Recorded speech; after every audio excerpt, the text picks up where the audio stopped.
Well, this week's Monday meditation, I'll be reading 1 Peter chapter 4, beginning in verse 12, down through verse 19, and I trust it'll be an encouragement to you.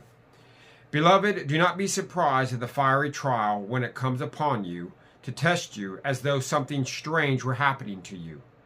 But rejoice insofar as you share Christ's sufferings, that you may also rejoice and be glad when his glory is revealed. If you are insulted for the name of Christ, you are blessed because the Spirit of glory and of God rests upon you. But let none of you suffer as a murderer or a thief or an evildoer or a meddler. Yet if anyone suffers as a Christian, let him not be ashamed, but let him glorify God in that name. For it is time for the judgment to begin at the household of God. And if it begins with us, what will be the outcome for those who do not obey the gospel of God?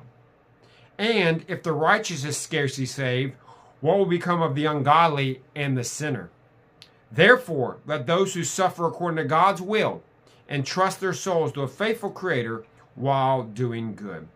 This passage can seem kind of counterintuitive to many of us because it tells us to rejoice in our suffering, and it also tells us not to be surprised when we suffer, but rather to entrust ourselves to a good Creator when we do suffer. Now, specifically, Peter is speaking about suffering explicitly for following Christ. So your Christian faith causes suffering.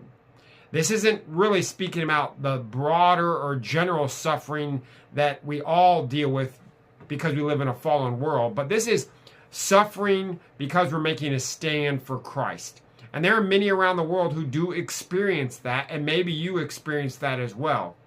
Regardless, Peter is telling us, as followers of Christ, not to be surprised, but to rejoice and entrust ourselves to a good God.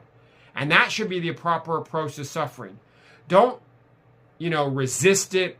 Don't bristle against it, but yield to it, because through that suffering, God wants to do something. God wants to make you look more like his son. God wants to bring glory to himself. And if you entrust him in that, he can accomplish much through your suffering. So meditate upon these words today, no matter what you might be going through, and let God do an amazing work through that difficulty you might find yourself in.